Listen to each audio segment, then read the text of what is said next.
Okay, everybody, welcome back. Our next segment includes Ed Smith, Scott Stevens, Randy Striplin, and Leland Tournay. Unfortunately, Scott was not able to participate in person today, and we didn't want you to miss his important contributions to this topic. So Scott did pre-record his talk, and we'll be playing that for you. After Leland's presentation, John will invite all of our speakers to turn their videos on for questions and discussion, and we look forward to a healthy conversation. Just a reminder that you're welcome to post your questions to chat. And now, John, I'll either turn it over to you or to Ed, our next speaker. Great, thanks, Lisa. Yeah, just a great first half of the session, and coming back to the topic, if you're joining us midway, managing fire regimes in a changing world with a focus on good and bad fire. And with that, I will let Ed Smith take it away. Great. Thank you, John. Hello, everyone. Thank you, Lisa, Natural Areas Association, for persisting through these difficult times and hosting this conference, and also to John and Hugh for putting together this symposium. I'm Edward Smith. I'm a fire manager and senior forest ecologist for the Nature Conservancy here in California. I just celebrated 25 years yesterday, so I've been here for a while. And with that, I'll jump into my talk, which is about using fire behavior modeling to help with land management planning, both at the project scale and also at the larger landscape scale. And I'll walk us through a couple of examples. So the Nature Conservancy has been working in California to increase pace and scale of forest restoration, particularly in the Sierra Nevada. And I'm going to show a couple of examples of these different scales we're operating. The first example will be French Meadows, where we have about 28,000 acres of public and private forests that are under management now since about 2016. And then I'm also going to talk about this 2.4 million acre scale, the Tahoe Central Sierra Initiative, which is work that has been funded by Sierra Nevada Conservancy and others to assist land managers with a large scale analysis that will provide data for planning at the project scale in the near future. Okay, so these are the multiple scales we're operating at. This is the French Meadows Project at 28,000 acres and Tahoe Central Sierra at the 2.4 million acre scale. These are the two projects I'm discussing today as examples of using fire modeling to inform project planning. At the project level, we initiated purchase of private lands within the Middle Fork of the American River in 2015 and worked with the Forest Service to start planning a project on the Tahoe National Forest surrounding those private sections.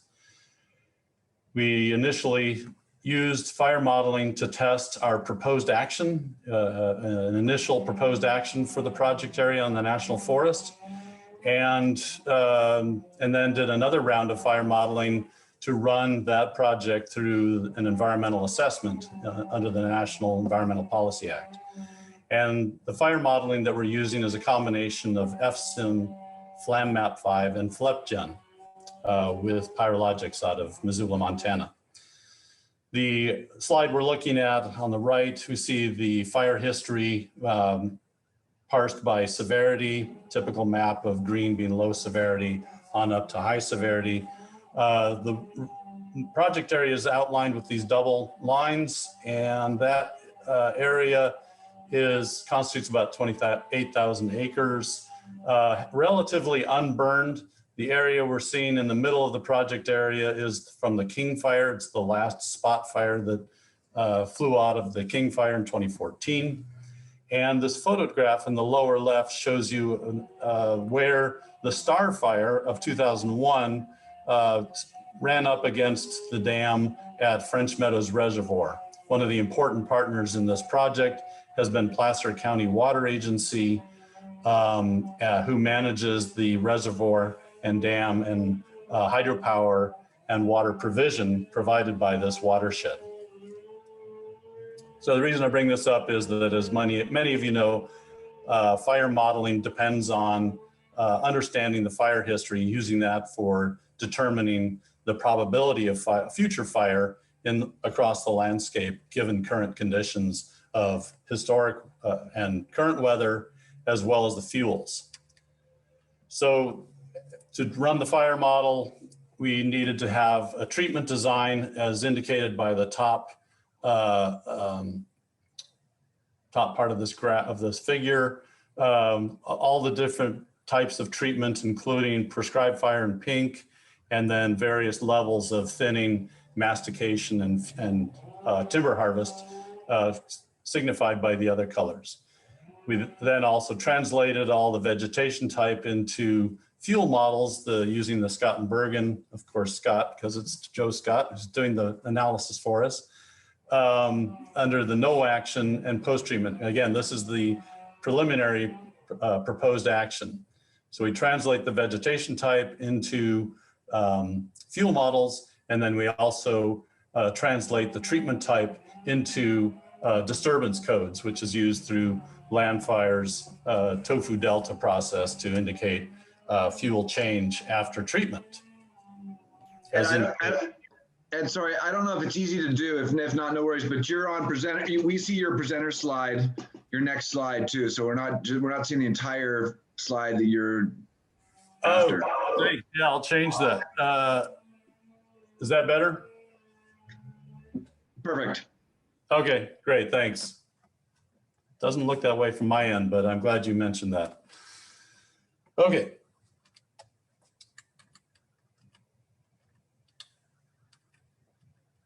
Sorry, getting there. Okay, so the round one fire modeling showed us before and after treatment, quantified in flame length, as well as other parameters like rate of spread and crown fraction burn. So looking at this figure, on the left, we have the before treatment from the proposed action, and on the right, the after treatment proposed action. And what we realized from this initial fire model run was that we still had some areas, as indicated by the red, where fire behavior was unacceptable, was not what we wanted as far as objectives.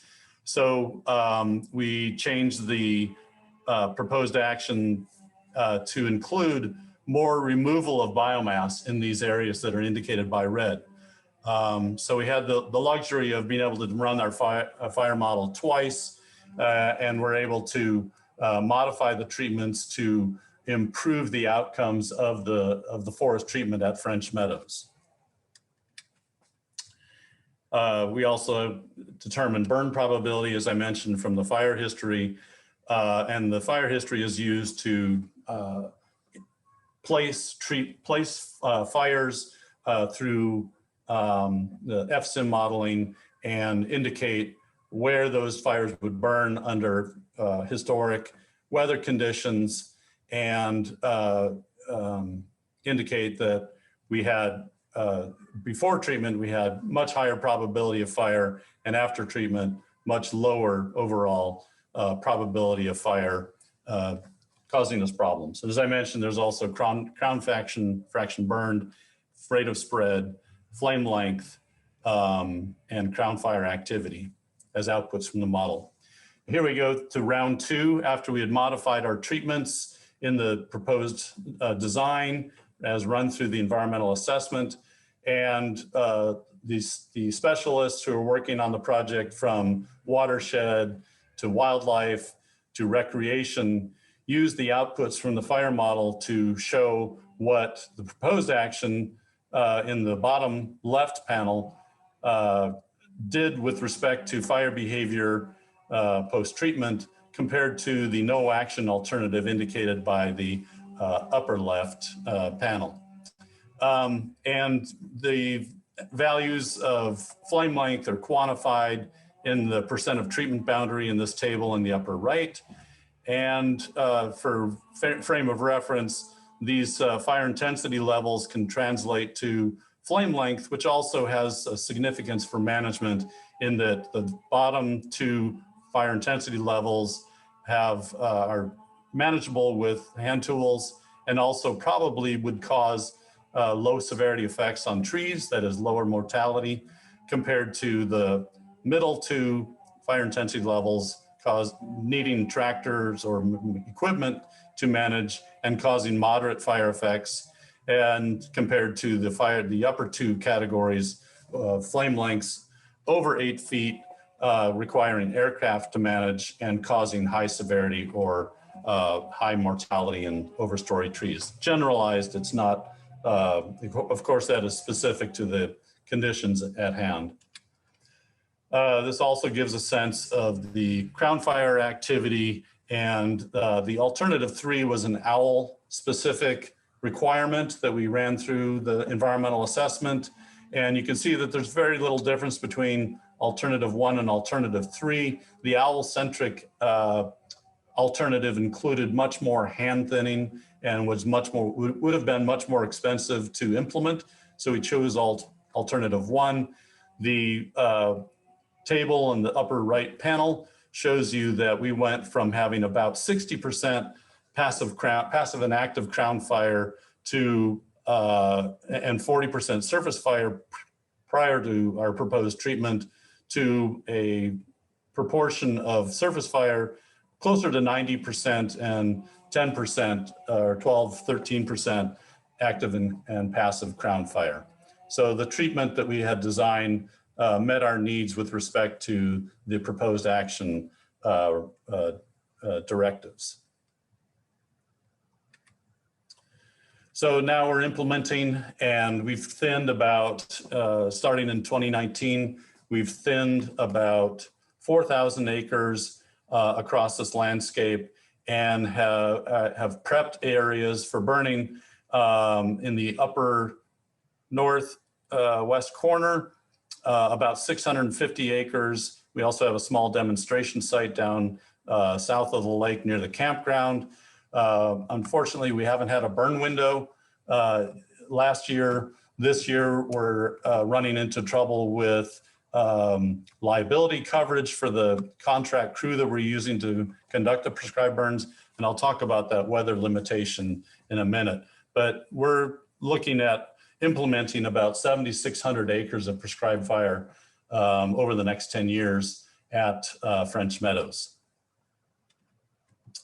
The next example is from the Tahoe Central Sierra Initiative.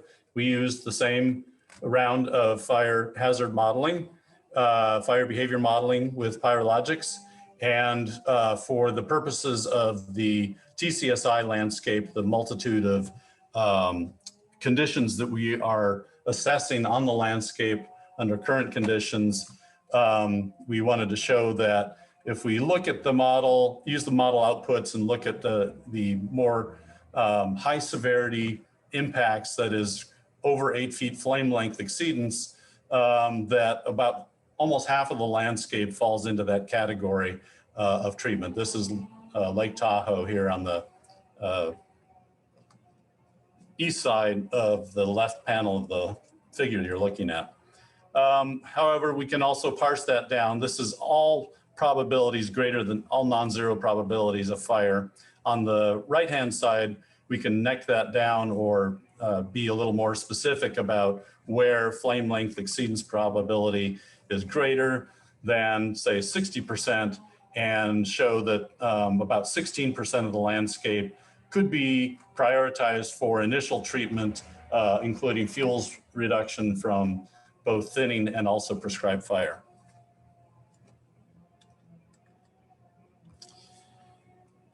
From that same round of modeling, we can also extract seasonal variation in the outputs with respect to flame length.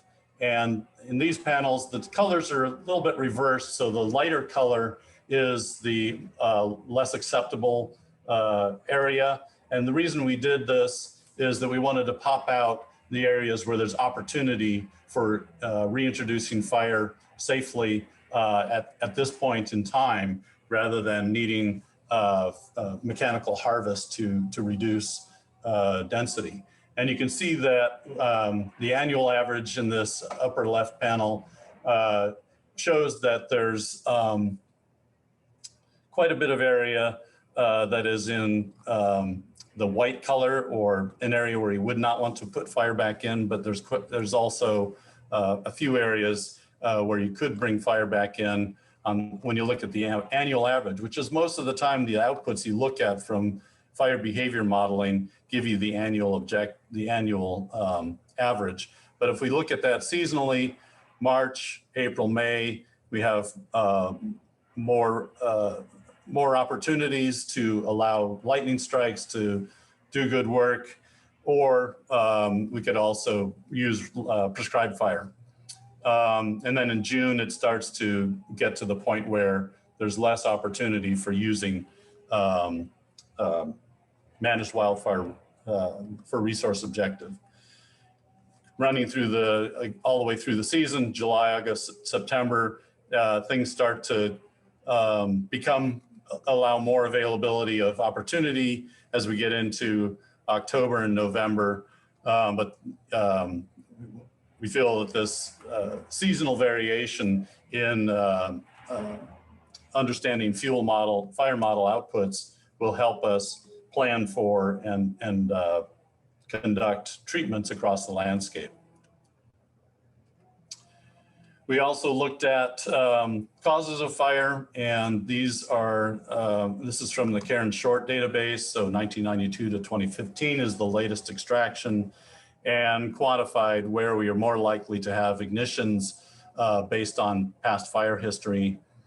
So this is a heat map showing in red where the locations are that have had fires caused by humans in the past, everything from fireworks to children to structure fires and power line ignitions.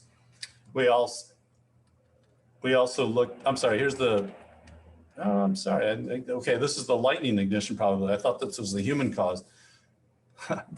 This graph shows lightning ignition probability, which, as you can see, is more likely on the east side of the landscape. I also have these data for human ignitions, not sure where that went on my slideshow, but most of those ignitions are along the roads and near the towns, whereas the lightning ignition is much more clustered on the east side of the landscape. Lightning causes fires on this 2.4 million acre landscape about 21% of the time over that 30-year history. This is a more recent work that we've just started looking at with Daniel Swain and John Abatsaglu at UC Merced. And this shows on the top the the probability of all criteria in our burn plan for French Meadows being met throughout the year. And so this is over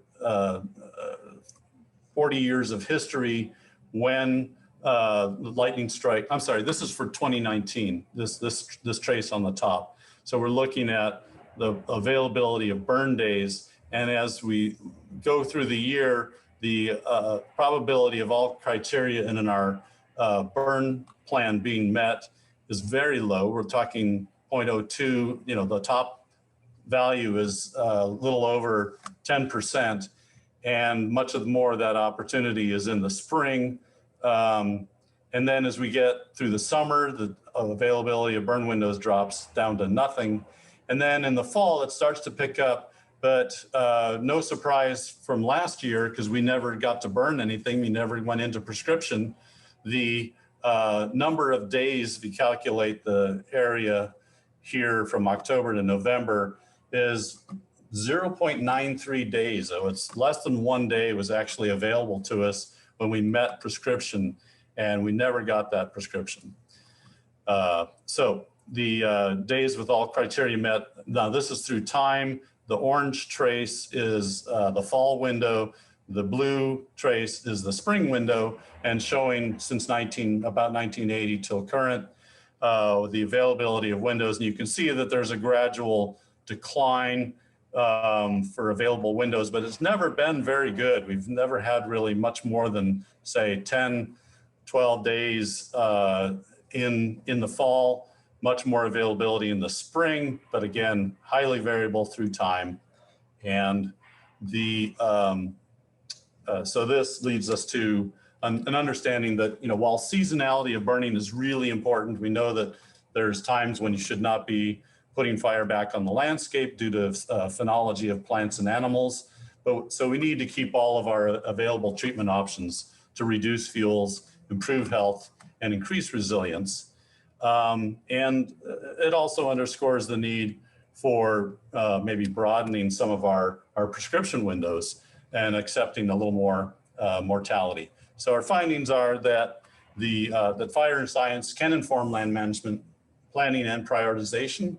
While there are many barriers to restoring ecological form and function, elucidating those barriers can help us overcome them and adapt.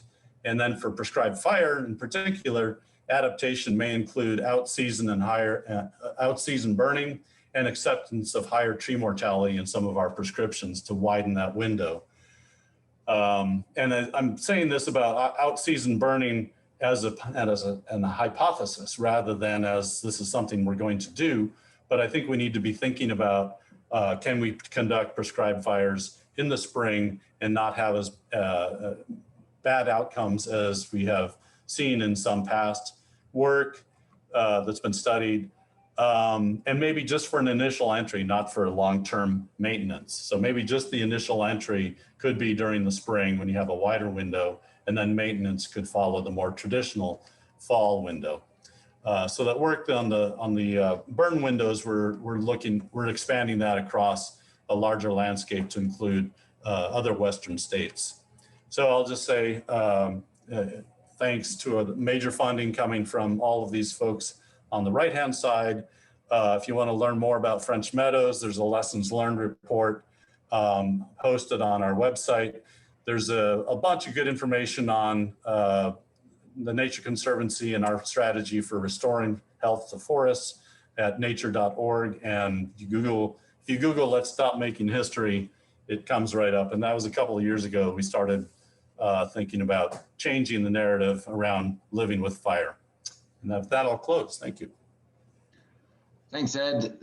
Really interesting application of modeling and into actual management. Thank you very much. And hopefully we'll have some time for questions on that a little later.